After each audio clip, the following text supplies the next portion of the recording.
Secretary, thanks for being with us. We really appreciate it. And, so much has been brewing and going on over the last couple of weeks. I'm seeing a report today that you have, in part, become the face of Donald Trump's unhappiness, in part, according to this report, because you were offered to be co-chair and you were asked to endorse the president, of which you refused because you believe that you need to be nonpartisan in the midst of an election. Is that true reporting today that we are reading, that you were indeed offered that during the spring? They were looking for an endorsement. I don't know about if that would be honorary co-chair. It was really probably all constitutional officers. But as Secretary of State, we made it a policy as soon as I was elected that we were not going to be endorsing candidates. Obviously, I'm a conservative Republican. I've only ever voted for Republicans. And, you can, I know we have a private ballot, but if you check who I voted for this November, it was all Republicans.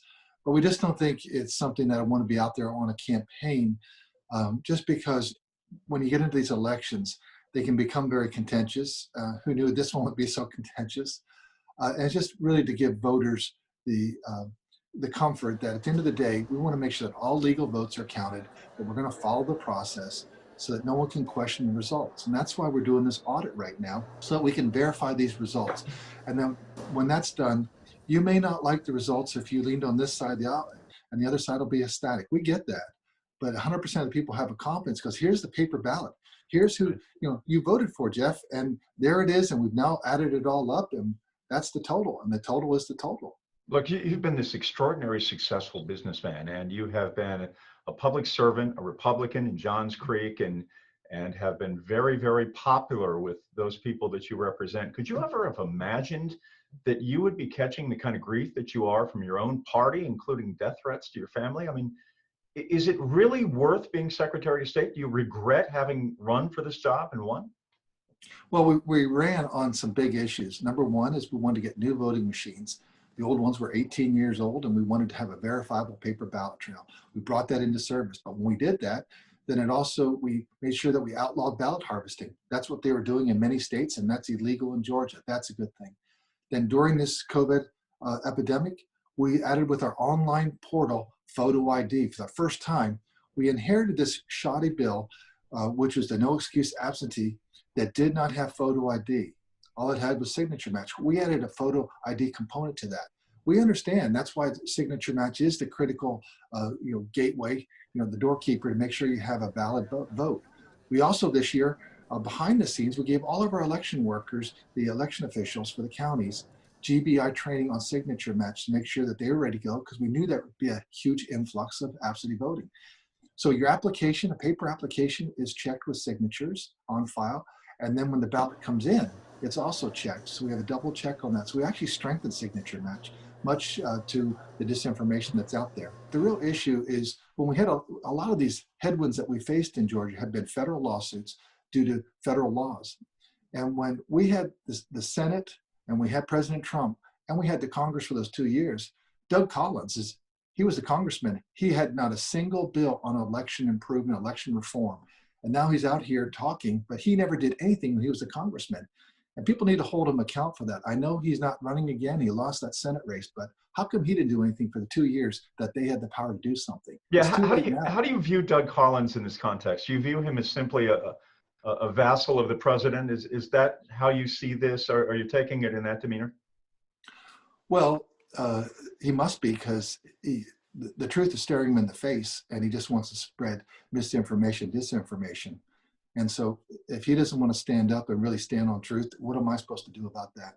All I know is that we're fighting. We have put in guardrails. We've had an honest and fair election. We've done the Trump campaign inadvertently got everything they wanted, because we ended up doing, in effect, a hand recount, a hand retally during this audit process. It's not a 90% confidence vote or 95. It's a 99.999 because we counted every single ballot. We found some ballots the counties did in 3 states, in 3 counties, and then those 3 counties, that adds about 1,000 votes to President Trump. And that's the way it should be. That's why you do an audit. That's why your CPA audits your books, so that you know that's verified right down to the penny. You believe that had the president not demonized the whole mail-in process, you probably would have won Georgia. You still believe that? Well, the numbers actually support that. 24,000 Republicans, over 24,000 Republicans voted absentee in the June primary. In the fall, those were same Republican voters did not vote absentee, did not vote early, and did not vote in person. That's 24,000 people that left the battlefield and just didn't participate. And his margin is 12,000 right now plus. So he would have won by 12,000. Now it would be, Joe Biden that would be whining and crying about the results. But that's be it may as it may. Also, in the metro region, Senator Perdue actually got 14,500 more votes than President Trump in the metro region. If he would have just done as good as Senator Perdue in the metro region, he also would have won, state of Georgia. And that goes back to, his campaign and the decisions that they made. But my job is not about campaigns. And Secretary of State, my job is to make sure we have fair, honest elections, that every legal vote is counted and every illegal vote is thrown out. What's your biggest concern today as you think about the January runoff? Anything keeping you up at night? Any great concern about it? Well, we fully expect that when the results are certified, that we'll be asked to do another recount. So it just really is another process for the counties to do. In the 5th district, they have a race on December 1st. I think December 1st is the Tuesday there for the runoff, but you have that runoff that's going to be happening. And then you also then have the big runoff that they have to get prepared for, absentee ballots for the Senate race, just a lot of election preparation. But our election officials have shown that they're up to the task, and they'll perform again like they need to. They've really been just yeoman's work. How about the audit's deadline is midnight tonight? Process gone pretty well in your estimation? Yeah, also process right now is about 110 counties have gotten the information to us. I think it was 57 counties were right on the money, no change at all. Another 30 counties had plus or minus one vote. And then the other balance of those, there's less than 10. So very accurate are the ones we received so far. The other ones will be finishing up. We told them 12 midnight tonight. How about the future for you? Final question. Have you lost your taste for politics, all things considered? Oftentimes the Secretary of State's office has been a springboard into some other state offices. Are you still energized by public service? We have a job to do. We're still, nothing that's happened here has really gotten us off of what we're going to be doing here. We understand people's concerns. I'm disappointed. I'm a conservative Republican. I wanted President Trump to win. But if you don't have the votes, you don't have the votes. Now, if he's got votes in some other states, then he can go bark up those trees. But in Georgia, we run a pretty tight ship.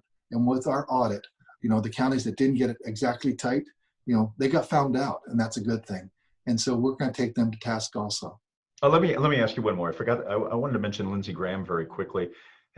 Were you surprised at how this has played off, where you had an interaction with him and then he publicly said, well, that wasn't how exactly it went? And the second part of that question is, have you heard from any other members of Congress trying to give you any kind of advice or pressure toward this issue?